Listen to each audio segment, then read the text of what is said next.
So here we are doing our Great Basin WIMS to FEMS transition training this morning.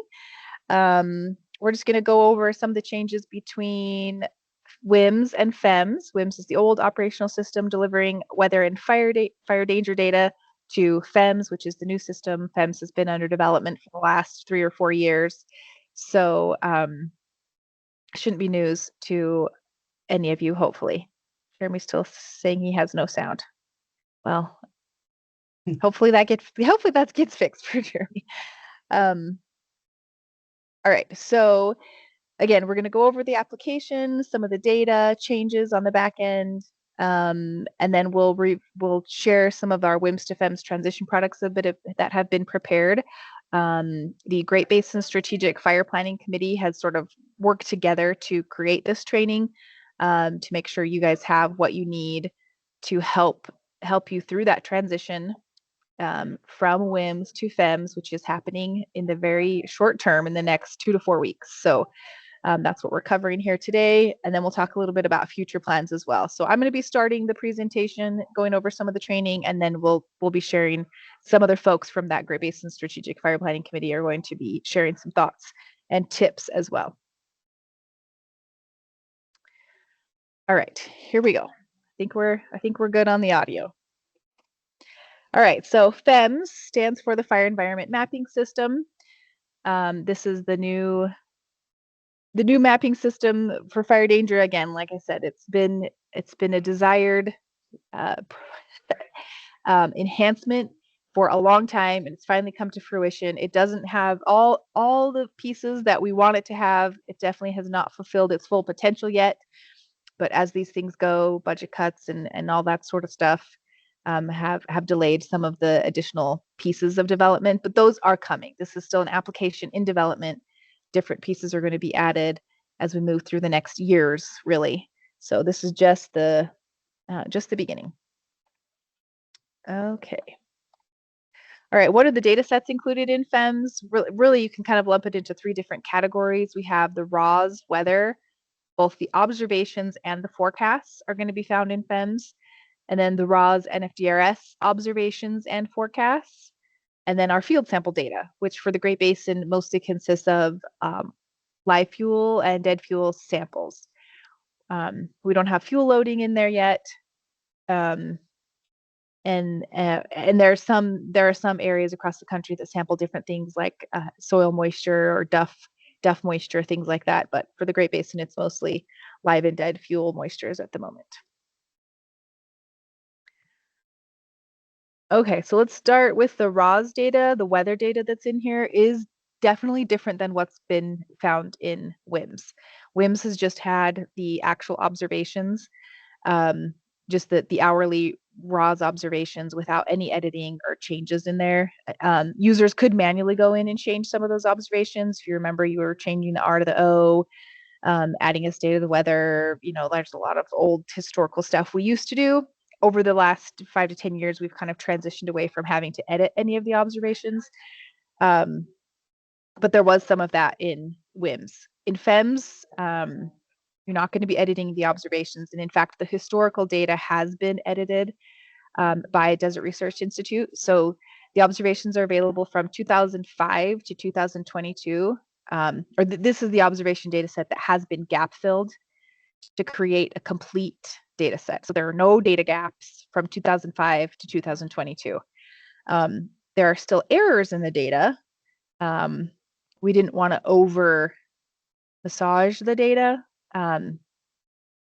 We actually did that and found it was a little bit too heavy-handed. So they rolled that back and just did a gap-filled data set in order to create like this nice, complete historical record. So that's 2005 to 2022. If you had a station that came on later than 2005, it would have the data from back to when that station was started, is what I believe this situation is. 2023 to present has not been gap filled at all. So that's just the raw data that came through your raw station. If you had some missing data or sensors were down or something like that, there's not going to be any gap filled data for those missing times. as I'm going through this, I just wanted to say, like, if you do have any questions at any time, please throw it in the chat. I've got the chat window up so I can kind of see if there's any questions in the chat. Raise your hand if you have any questions. We want to make sure everybody's questions get answered. If you're wondering about something, there's probably 5 other people that have that same question. So feel free to speak up. Okay, so those are observations for our forecast. We're getting hourly weather forecasts from the National Weather Service. That's different than what historically has been available in WIMS. WIMS has gone through kind of some different iterations with the forecast as well, but this is a nice, robust hourly weather forecast from the Weather Service that goes out a full 7 days. And the forecasts are updated once a day. It's kind of later in the day, the early evening hours is when we get the updated forecast for those next 7 days. Okay, moving on to the NFDRS outputs. Again, from 2005 to 2022, we have hourly gap-filled outputs from the NFDRS system. Obviously, in order to have an NFDRS output, you need to have a weather observation. So that's why we have that nice gap-filled data set from 2005 to 22. But then 2023 to present, the NFDRS outputs are going to be available when the observations exist. So again, if you're missing a weather observation for a few hours or a few days or even more, you're not going to be getting an NFDRS output for those time periods. And then the forecast, kind of matching up with the weather forecast, all fire danger outputs for all fuel models are available hourly out to 7 days. So this is going to be kind of a change, right? You can get hourly fire danger data. I don't know that we have a great use for hourly fire danger data. There probably are some use cases, but most of our use cases we're using one value per day. And that's where the second bullet point here is stating that daily max and min values are calculated for all outputs and all fuel models out to 7 days. So while you can get the hourly data, we do recognize that the most valuable way to use the data is like the daily max and mins. And so that's what's going to be available, or that's what's going to be displayed on the map and used in the charts within the FEMS system.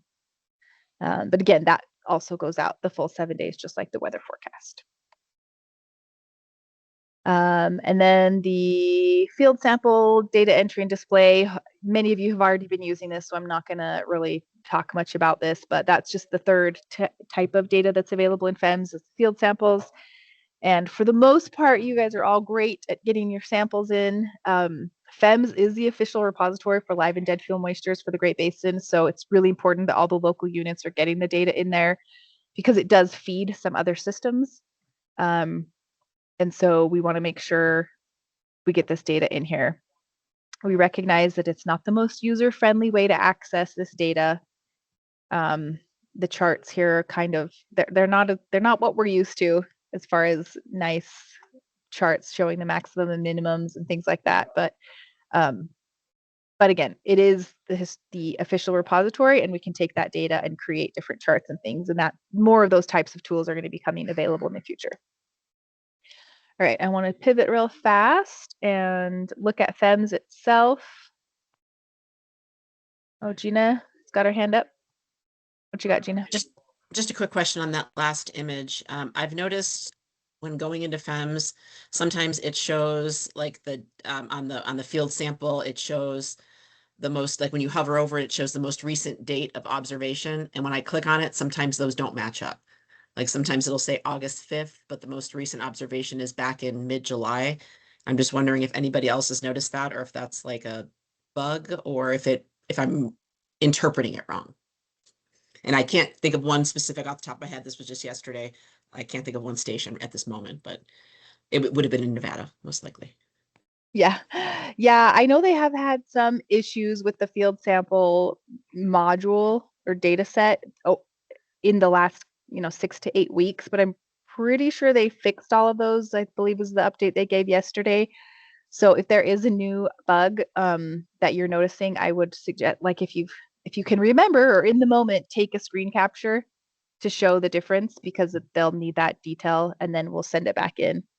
But yeah, hopefully if you have like the right fuel type selected also, like for a station that's sampling 2 different fuels. Yeah, I see what you're saying. The last sample says 8.1 for this Elko station, but then when you go in and it says the latest Yes, sample is 8:57:15. right. Um, And I noticed that quite a bit yeah, when I was okay. trying to find stuff. Why? Not cool. FEMS, not cool. Okay, yeah, we will get that. I'll send that up to Scott today. Hey, really quickly, if you look at your date range over at the other side, I wonder, because your date range is from 2024 through 2025, it's just showing the most recent value within that date range. Just a thought. Right, but it says the last sample date was August Oh, 1st. Like when you I But then hover, when you yeah. click on Yeah. it, it All right, I says see. the latest sample was July 15th, and that's got data from July 15th. But I know those Nevada folks, they're on top of their sampling, so I don't know. That doesn't really jive, does it? So, okay, we'll have to track that down. Thanks, Gina, Okay, for bringing that thank up. Yeah, you. good catch. Okay, so we're going to the fire danger drop down option here on the data type. This is the new one. It's the map is honestly, it's let's hope it doesn't stay like this forever. It's not super easy to read or to look at. It does default to the hourly values. So here's at this bottom portion of the map or the panel is where you can select which fuel model you want to look at. It defaults to fuel model Y and the hourly, but you can choose the daily max from the drop down pretty easily. But even still, you're going to be getting, these are absolute values. These are not percentiles. Again, in the future, I'm sure they'll come up with a better way to display this data and color code it, and it'll be really nice and be exactly what we want it. But for right now, it's the absolute value, and it's not color coded. So, but if you click on a station, let's say this is where the magic happens. But if you click on the station, you get the listing of each day, because I have the daily max and mins on here, so showing both the maximum and the sorry, it's showing the maximum. Yeah, sorry, the maximum and then the time that maximum occurred for all of your outputs. So the dead fuel moistures and then your NFDRS outputs, including the GSI, the woody fuel moistures, and then ERC, BI, and so on and so forth. So you can see those absolute values on this drop-down table for each station. But if you hit this Go to Table tab, this is, again, you're going to get just a longer table of all that same data. But if you click on this Seasonal Trend Charts tab, give it a second, it will create you a nice chart.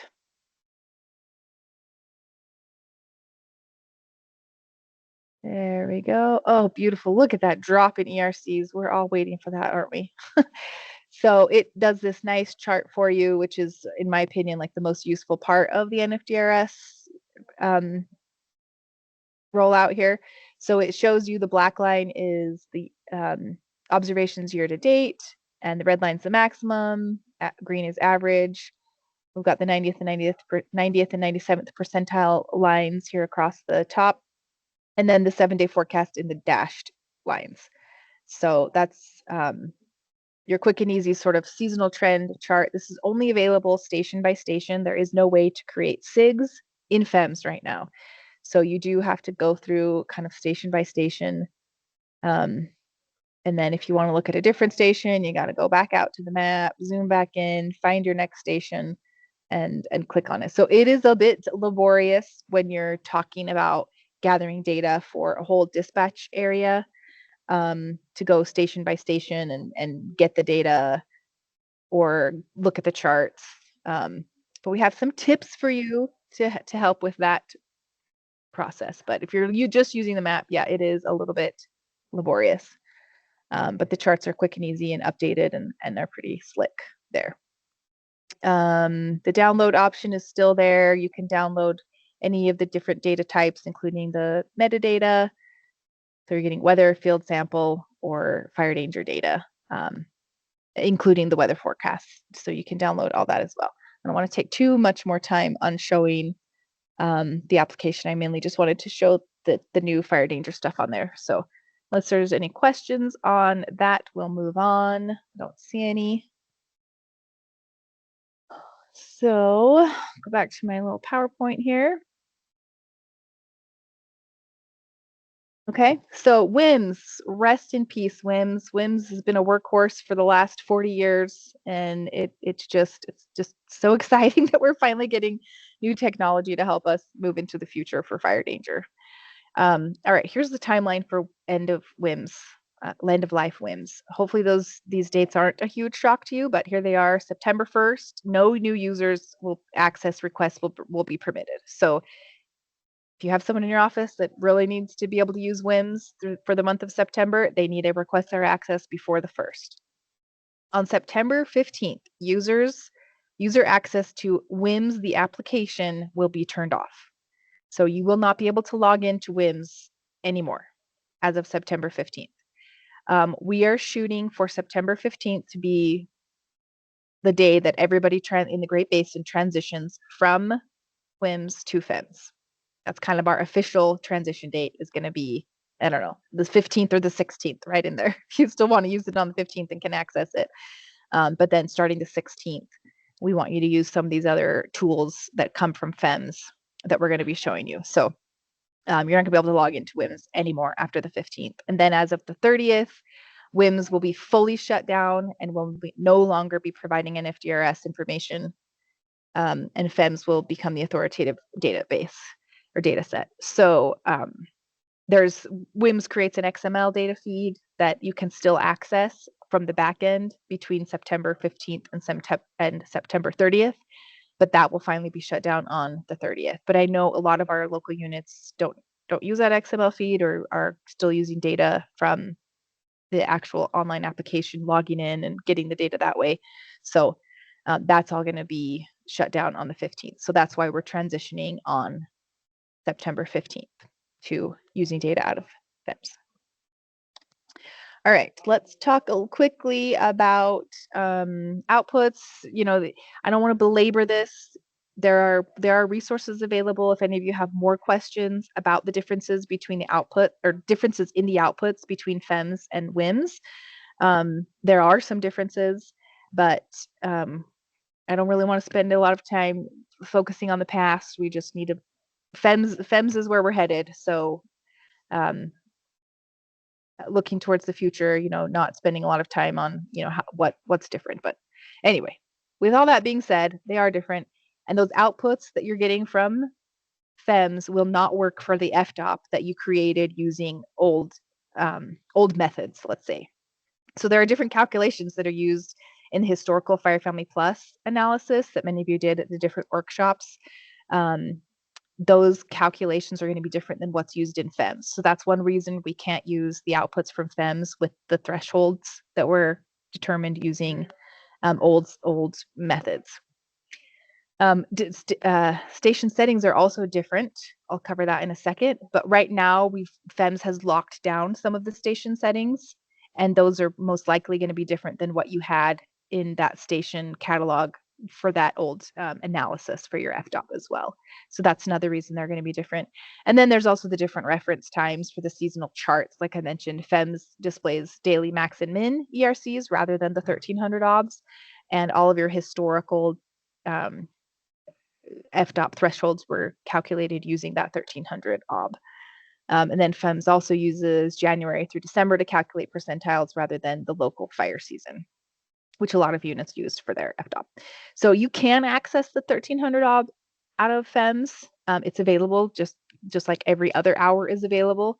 So it is still in there, but we are kind of wanting to transition folks away from that methodology, that kind of old school way of doing things, to a daily max and min. Okay, so what are the station settings in FEMS that changed? When they rolled out the fire danger piece of FEMS, they decided they wanted to lock down some station settings so that we had a chance to analyze it really and watch it and review it before making different station setting changes to make sure we were doing them correctly. So slope class has been all set to 1. This incidentally has a generally minor impact on the outputs. It has the biggest impact on like spread component, which a lot of you aren't using anyway, but not a huge impact at the moment.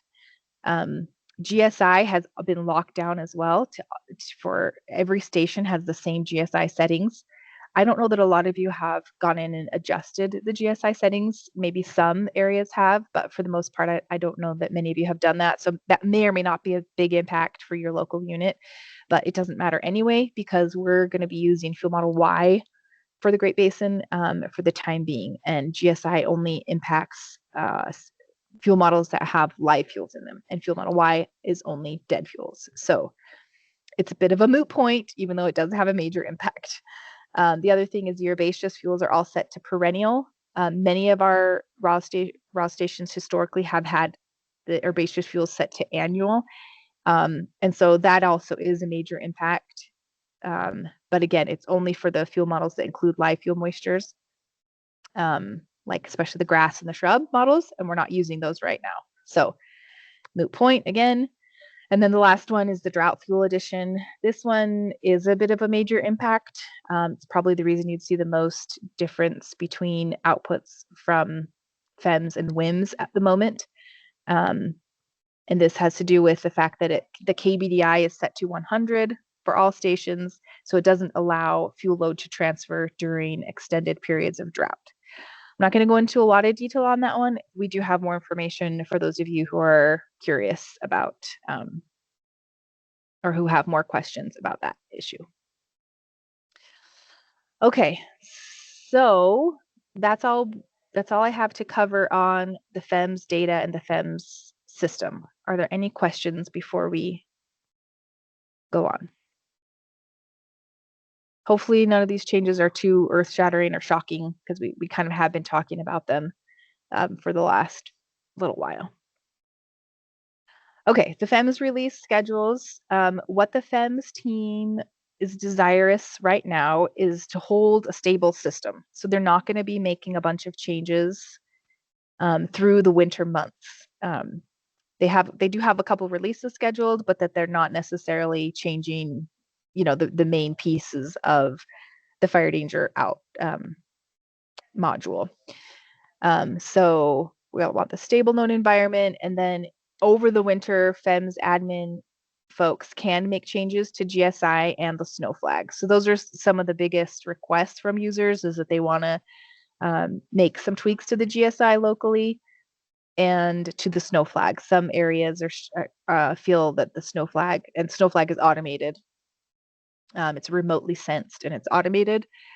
Some users feel like it's maybe a little bit too sensitive, and it will flip on and off, every few days or so, depending on the snow situation. So I don't know that that's as big of a deal in the Great Basin based off of our topography and the type of weather patterns that we have coming in. But this is something that we can watch. And if you guys are noticing snow flag just really messing with your numbers, especially as we get into next spring, that's something we can maybe have some say in, and then as well as the GSI settings. I don't know that we're going to be recommending that anyone be using fuel models with a lot of live fuels in them for next fire season 2026, to where GSI would make a difference, but we'll be talking about that later. So those are just some of the things that we're going to be able to tweak, that some people will have the authority to tweak, not station owners yet. And then this other bullet, advanced analytics and gridded data, rolling out in 2026. So this is just kind of the next phase of development for FEMS. They're going to be adding in some like reports options, different ways to look at the data, kind of Power BI type look and feel for some reports, for maybe creating some different SIGs of stations, maybe creating some different charts or tables. So that's something they're going to be working on for data display purposes. And then also looking into this gridded data, bringing gridded data into FEMS sometime in 2026. So that's just kind of some further out development that's planning to be worked on. Okay, any questions so far? Nope. All right, let's keep moving on here then. All right, so we knew that FEMS would not really meet the need of our local units when it comes to FDOP application. And so we have created these spreadsheets for you all, and you all have received them. You all should have received them, or hopefully the people that need them have received them. Maybe not everybody on this call has seen it, but what it is a very basic spreadsheet, and this is what I'm showing. So each FDRA in a dispatch area has a tab in the spreadsheet with the stations that are used in that FDRA. So this is the Teton dispatch area. They have 3 FDRAs. These other here are just extra that need to be deleted. They have the Teton FDRA, the Wyoming FDRA, and the Wind FDRA. So in the Teton FDRA, they have these 4 RAS stations. And we're looking at fuel model Y.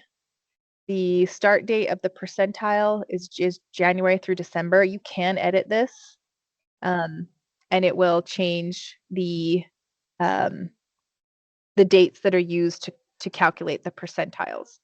So some of these have already been adjusted for your local units, but this is just an example of where that is, and you can change it. We also left in these kind of FDOP application pieces. So right here we have our staffing level inputs. This just says we're going to assume that you have 5 staffing levels, and that those breakpoints, the top 2 breakpoints are the 80th and 95th. So you can adjust these as well. Maybe the Forest Service wants to go more towards the 90th and 97th, and the BLMs maybe more towards the 80th and 95th. You can drop down and change those. This just indicates the top 2 breakpoints would be the 80th and the 95th, and then the third breakpoint is half of the 80, or sorry, the second breakpoint is half of the 80th, and the first breakpoint is half of the is a quarter of the 80th. So it's just some basic math. There's no fire occurrence data that went into calculating these breakpoints. This is all just purely climatology. That's what we're working with right now as a stopgap as we transition. So you can kind of play around with that for your staffing level inputs, or many of you use preparedness level, or you use 5 ERC breakpoints for your preparedness level thresholds. So you can also use that right here to calculate those. And you can drop down to your different, whatever index you want to look at. ERC is the default there for the staffing level / adjective fire danger rating or preparedness level. Whatever decision you're making that has 5 breakpoints, that's the option there. And then the dispatch level, we assume as a default that there's 3 dispatch levels, but you can change how many dispatch levels you have there as well. And then you can also change which output you're using. And it just automatically calculates to breakpoint, puts it into 3 bins for you if you have 3 classes. So that's just kind of some ways to set you up for actual decisions that are coming out of your FDOP or ERC, or fire danger breakpoints anyway, that you can then put into the rest of your FDOP. I know many of you have like a Plinko chart where you start with fire danger and then you add in live fuel moisture, fire activity, fuel loading, different pieces like that to get to your ultimate, preparedness level or whatever. So this is where you can get that first fire danger piece. Then we have this nice color-coded table right here in the middle that has the previous 5 days of observations and the next 7 days of forecast, including today. So this all auto updates as soon as you open that spreadsheet. You don't have to do anything at all. It automatically imports the data for you, and it's nice and color-coded. So for the Teton, we can see their ERCs are sitting about the 95th percentile right now, based off just data from FEMS. If we're looking into the future, some nice precipits coming up there early next week. So their ERC percentiles are going to be taking a huge nosedive. And that's really easy to see here on this table as we look out towards the 7-day forecast. So it's a really quick and easy way to see fire danger stuff as it's compared to, it's all FEMS based. So you don't have to worry about WIMS or anything. This spreadsheet will work works now, and it'll work after September 15th, and it'll work after the 30th when WIMS is fully shut down. So, oh, we had someone come off mute. Oh, this is Heather Teton. I was gonna say, thank goodness our ERCs are gonna take a nosedive next week. Yes, I know. We're so excited. We're all waiting. Hopefully it happens exactly as it's supposed, as it's being advertised right now. Okay, then this next table right here is the decision classes. So again, this just references what you put in further up on the spreadsheet for the staffing classes and the dispatch outputs, and just kind of gives you this nice table to show you how your adjective rating is going to be coming down early next week with that moisture, and then same thing for your dispatch levels. And then that's really all the important parts of this spreadsheet is just this first half. This daily listing part down here is just all the historical data needed in order to calculate your percentiles. So you don't have to do anything with this. That's how we imported the data in order to make the calculations work correctly. So just this top half of the spreadsheet for you, nice and color coded, auto updates, all percentile based. It does show the absolute values here. These white lines are the absolute values, and then the color coded boxes are the percentiles. We can't take any credit for this. This was developed by Kevin Osborne from Northern California, and he was gracious enough to share it with the rest of us. So we're hoping this is a helpful tool for you guys as you make this transition. By the middle of September, many of our areas, hopefully, if the forecast pans out, will be on the decline as far as fire activity and fire potential goes, but we still need a tool for you guys to be able to make that transition until the end of fire season. And then we'll talk about what we're doing after the fire season towards the end of the call. Let's see, spreadsheets online. Diane's asking, we can get you all these spreadsheets, but we don't have them posted anywhere right now. That is something the committee talked about doing. It would be great, I think, a great stroke to do, but we don't have that right now. No. So if anybody wants them, we can get them to you, but you just have to reach out. Thanks, Shelby. Just a quick follow-up. If we looked at the daily numbers on one of these, would these be the same daily numbers that we would find in FEMS, and they're just Yes. color-coded for the FTOP?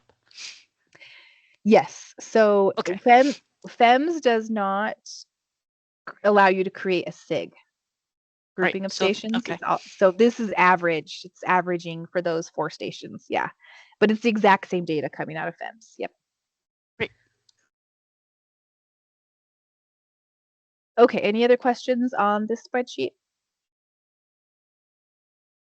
Gina, what you got?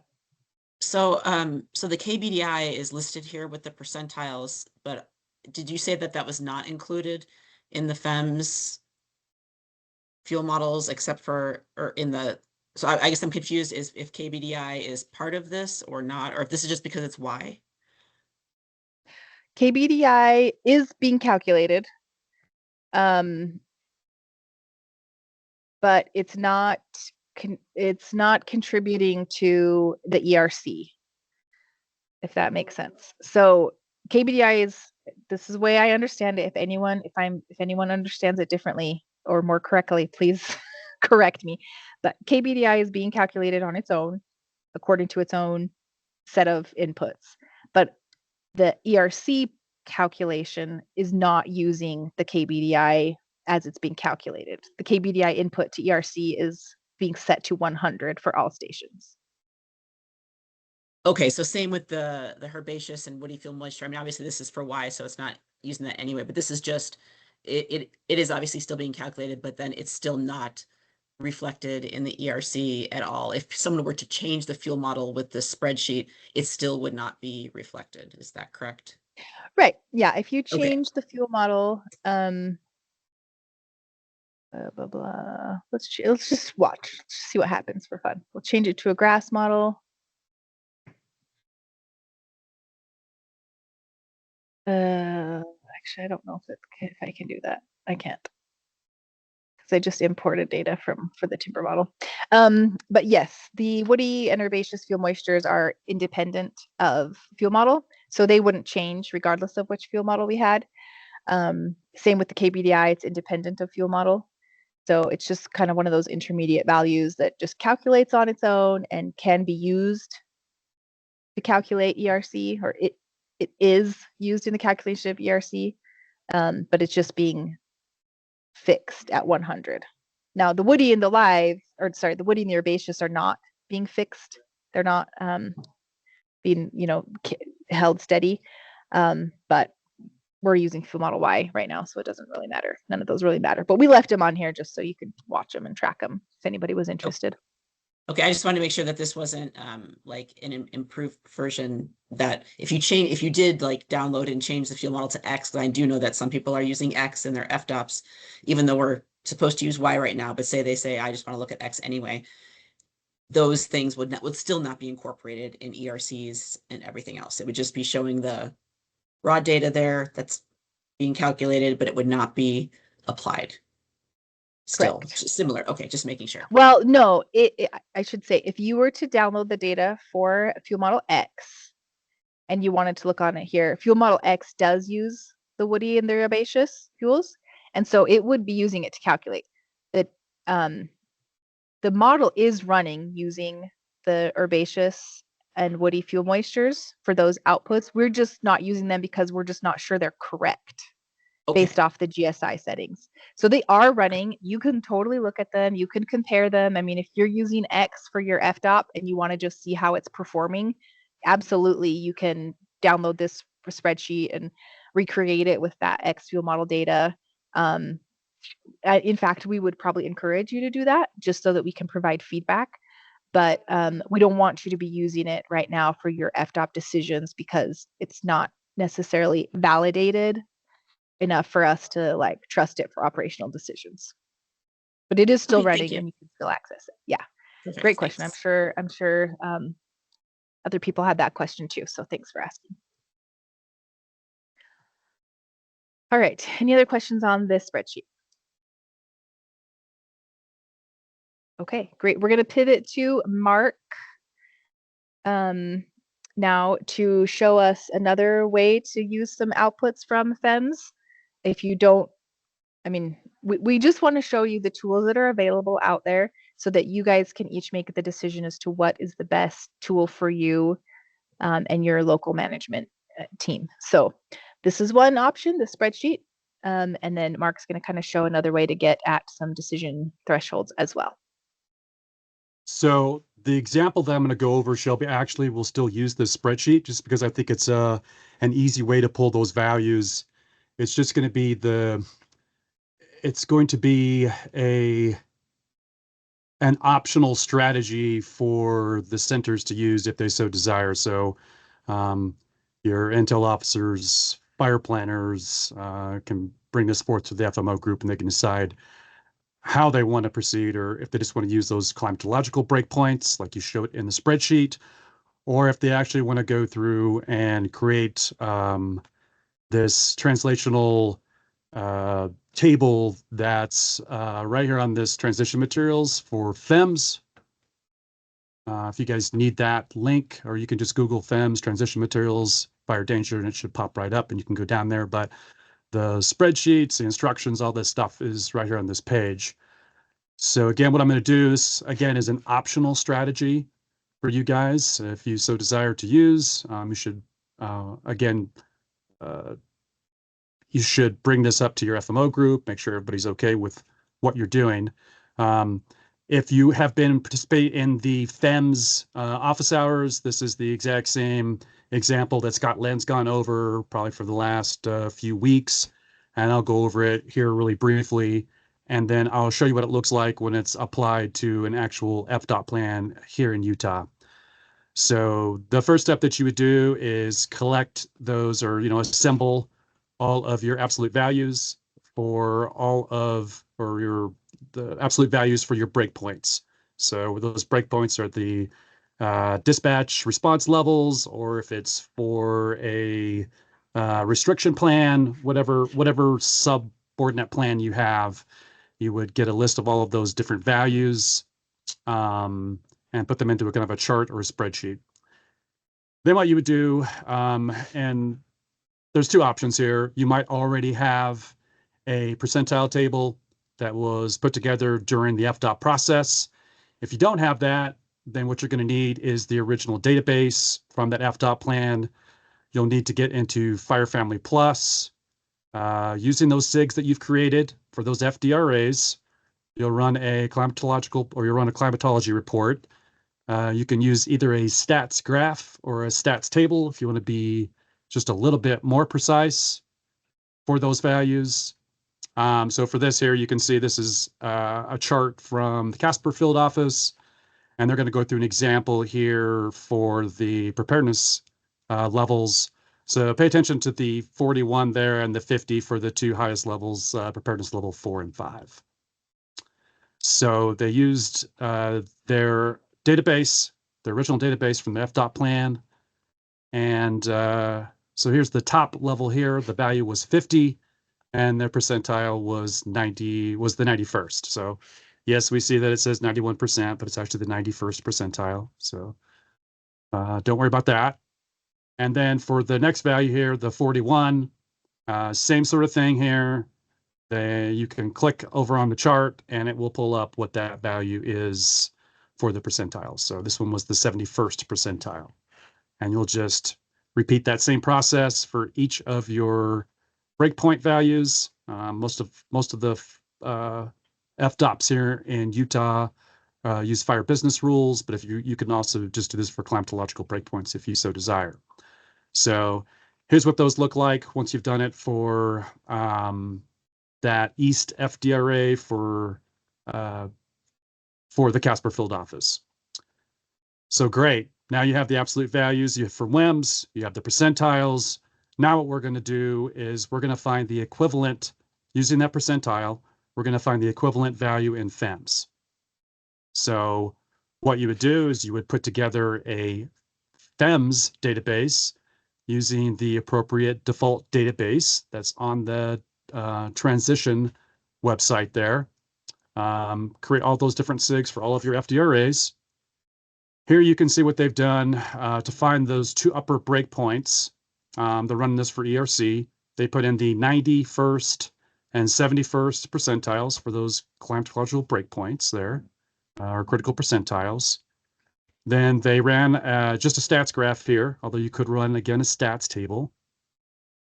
And they found what those associated absolute values were for FEMS. So what the 91st percentile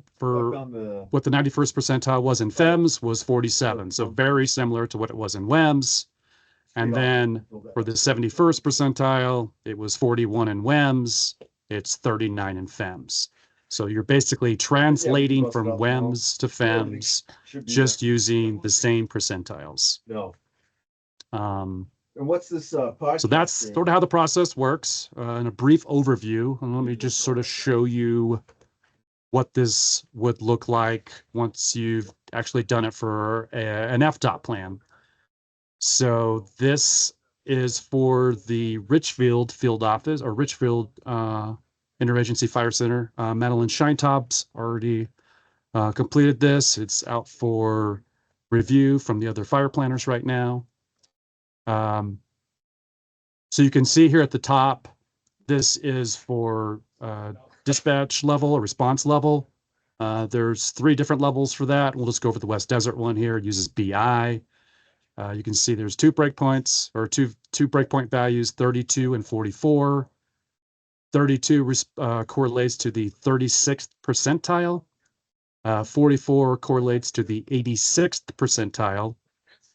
And when you look at that in FEMS and do that translation, so for FEMS, the 36th percentile is actually 37. That's the absolute value.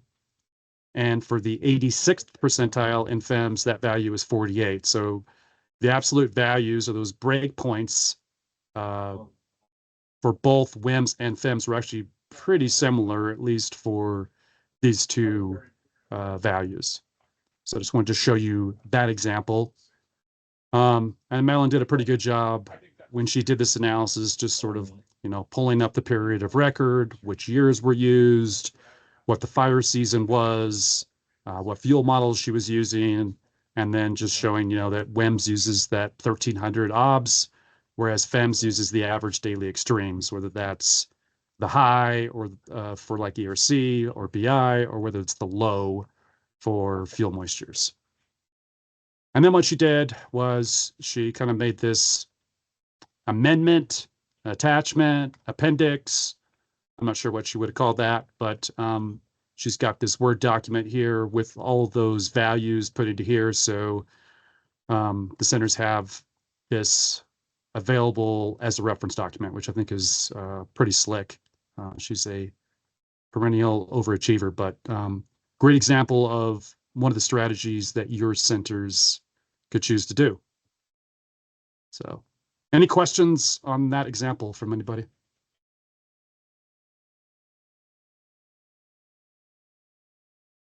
Great. I love no questions. Okay, great. Thanks, Mark. Yeah, that's just another way to take the data from FEMS and make it work for your FDOP, for your decisions that you need to make locally. So there's a couple options. And Dylan put something in the chat. Dylan, you want to kind of chime in on what you guys are thinking for Nevada? Yeah. Thanks, Shelby. And before I get too far into this, I really want to, as chairperson of the Great Basin Strategic Fire Planning Committee, want to say thank you to both Shelby, Mark, and Matt Panunto for doing a bunch of work for these products in this workshop. You guys have put a lot of work into this, and I think we're setting our dispatch centers up for success much better for this transition than we went through for the NFDRS 2016, also known as version 4 transition recently. So that's kind of the whole point of these tools. And what I dropped in the chat is what we set up for Nevada BLM. I've been talking with our FMO group about this for the last couple weeks, and we did a little presentation on it on Tuesday as well. But basically, this is a glorified link tree for seasonal trend tracking using some of these tools that are available to us. Across the top, we got links to FEMS, to the Nevada pocket cards, to the Great Basin ERC products, to the RMA fire danger products that are on the RMA dashboard, and to the wildfire safe collection of products, which between those three, between the GACC, the RMA dashboard, and wildfire safe, as fire planner, SOPL, plans chief, I find I can get most of my NFDRS information, overview out of those. In addition, there's links to the 2024 Fire Family Plus databases that we did for every Nevada center to update our pocket cards. That data was based off of the FEMS observations as well. So the process that Mark just talked about, while definitely that's an option that's available, I think where we're at, that's a little bit more analysis than we need to do, specifically because what we're trying to do and the intent of this and what these products are doing for us is getting us through the end of this fire season. We really need something to make sure that we can get through the end of this fire season. And then as we talk at the end of the meeting, we've got plans for another fire danger workshop. And as far as the use of these products for the Nevada centers, I've posted all of the spreadsheets into this link right here. So if you click on this link, it'll take you to a SharePoint site that is accessible to everybody. It's on FireNet, so it's publicly accessible. The only difference in everything that we've talked about for these spreadsheets is because they are posted online, you're going to want to download them and work locally with the spreadsheet. You don't want to work with it in the browser. And I just want to make sure that people are aware of that, because that's one of the key things that we need to make sure that people are aware of. As far as use of the spreadsheet, what these spreadsheets do, like we talked about, is they average, they allow us to take FEMS data and put it into a SIG, or a significant interest group against, similar to we did in our fire danger operating plan. So this is the ELCO dispatch centers spreadsheet.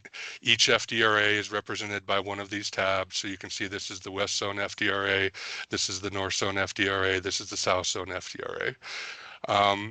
None of these settings need to be changed unless you want to change them. I would highly recommend that we keep the 12-month period of record for climatological breakpoints, and hopefully I can explain why here in a second.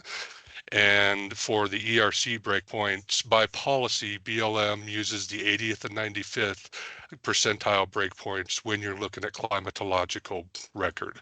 And Forest Service uses the 90th and the 97th. So you can switch between those options, but for our BLM plans, for our BLM centers, we want to use the 80th and the 95th. And if you want to think about that as far as fire danger and think about it as far as fire business thresholds, that 80th percent is that strength of force season where we hire our seasonals and we have maximum staffing.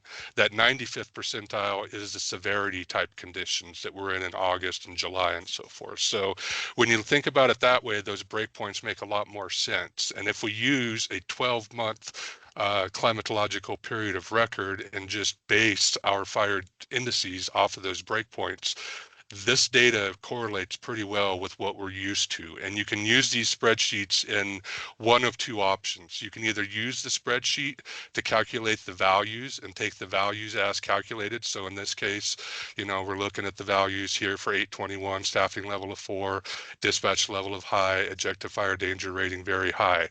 That's based off the 12-month climatological record. So it's using all 12 months of climatological data, and it's breaking it out for that entire fire season. We're not just hand picking our most extreme values. So we're helping to compare apples to apples and oranges to oranges again.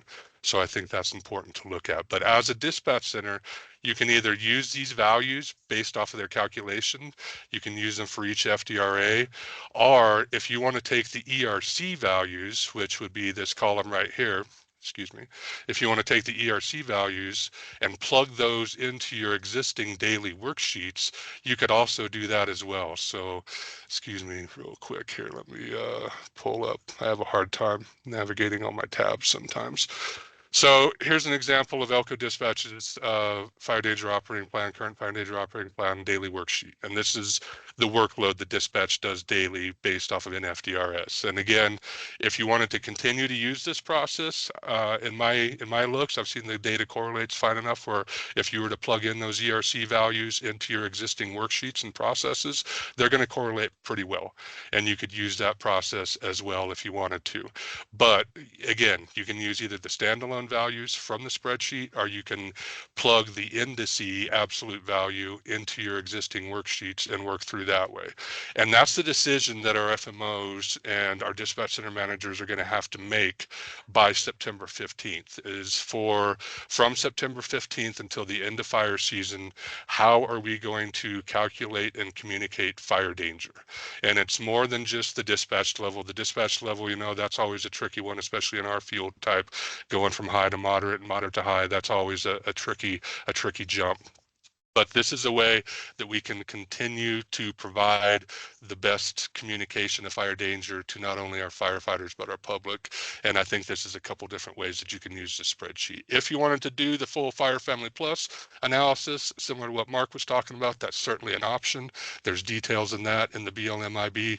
But I think for the intent of what we need, something to get us from September 15th until the end of fire season, whatever that looks like for your local center, I think these are the two options that are going to be the most efficient and least workload for you. So if there's any questions, let me know. But again, the link that I put in the chat, that should be accessible to everybody. If you cannot access either the map or the spreadsheets for whatever reason, reach out to me. I can send you the spreadsheets. They are rather large because they have all the climatological records in there for each of those raw stations that were used, but they are available. So I just want to make sure that the Nevada folks knew that this is what's available as a product. And the other thing that we're going to do with this is if these FEMS transition spreadsheets we're already seeing where like FEMS has updated the spreadsheets, I can simply update the directory in here, and that can be the spreadsheet that gets used from here from from that point forward. So anyway, that's what we have set up for the Nevada centers. I detailed this in an email that I sent out earlier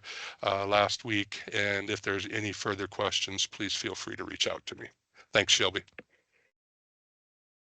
Awesome. Thanks a lot, Dylan. Great options there. Jeremy, did you want to add in anything for Idaho? No, Okay. not after that. No, all I'll say for Idaho folks is that I've just provided you the baseline and left it up to you guys to do. If you do have questions, I would just hope that you would just contact me and we can work through it together, because mostly I just didn't want to step on your toes. You can do it the way you like and the way that works. But if you're coming up on some issues, I'd be happy to work on it with you. So yeah, just hit me up when you have questions. That's it. Thanks. Mark, get your hand up. I just wanted to say to the center managers that are on the call, especially for you folks in Utah, where I'm your one of your support people. We've got a team already working on this. Your local planners already have these spreadsheets, and they're already developing a plan. And we're going to be here, and I'm going to be reaching out to you all directly, just to ensure that we understand the process, and if I need to come down, or if it's helpful for me to come down to each of the centers and just spend some time with you all going through it, I'm more than happy to do that. So just FYI, moving forward, nothing to fret about. The work's being done, so no anxiety, no worries. That's it. Thanks. Okay, yeah, thanks a lot, Mark. Yeah, and just so you guys know, we sort of split it up to have Mark, Dylan, and Jeremy create the spreadsheets, but that was, for the whole interagency effort, as sort of coordinated by the Strategic Fire Planning Committee. So with that, I think is Matt Ginder on the call to chime in on the Forest Service perspective.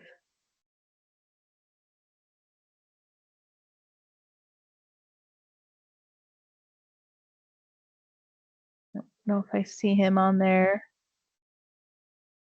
Any other agency reps from the Strategic Fire Planning Committee have something to add or to chime in or anything? Okay, that's great. Yeah, just like I said, this was an effort coordinated by that subcommittee, and that is an interagency group. So any questions you guys have, reach out to those that presented on this call today. We want to make this transition as smooth and painless as possible. And one thing we did want to request that you guys, as you have been presented with these options now, if you'll go back to your local groups and your FMOs and your dispatch groups, like decide what approach you're going to take, how you're going to use the data to make the decisions. And if you could just get back with whatever rep that was that sent you the spreadsheet, just so we can kind of keep track of how you guys are going to be making those decisions through this transition period, since your FDOP is a bit not really being applied the way it was written for the transition period. So just so we have that feedback would be great.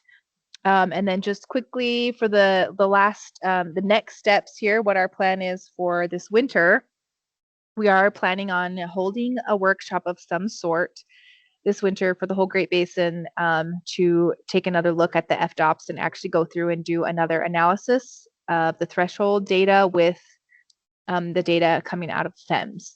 And that will be kind of a systematic approach for everybody. I think it's going to be, I'm excited for it. I think it's going to be a little bit of a more intuitive, lighter weight approach than we've done in the past. I don't know that we're going to be relying as heavily on Fire Family Plus, but we might use some different statistical methods to kind of answer the questions. So I don't have dates or details, but that is something we're going to be working on here in the next in the coming weeks and months to tie down, and we will let you guys know the details as soon as we have them for that workshop. So looking forward to that, and hopefully next year that sets us up well for our fire danger decision making next summer for 2026. And that is all I have, unless there are any go backs from anyone on the committee or any other questions. Yeah, Shelby, I got a question. I know you can't speak to the national products, but the GACC products, when are they going to be making the transition from WIMS to FEMS? Great question. Hopefully, we're hoping for the same time frame, you know, that mid-September, obviously. So probably more towards September 30th. I don't know if we're going to make that September 15th deadline for our products. But yeah, at the minimum, we will be able to redo our charts. The ERC point map is, we're relying a little bit more on some other partners that I don't know if they'll have time to do that for us. So we're doing the best we can, but yeah, we're planning on transitioning our charts and the ERC point map as well during the end of September. Okay, thank you. Yep.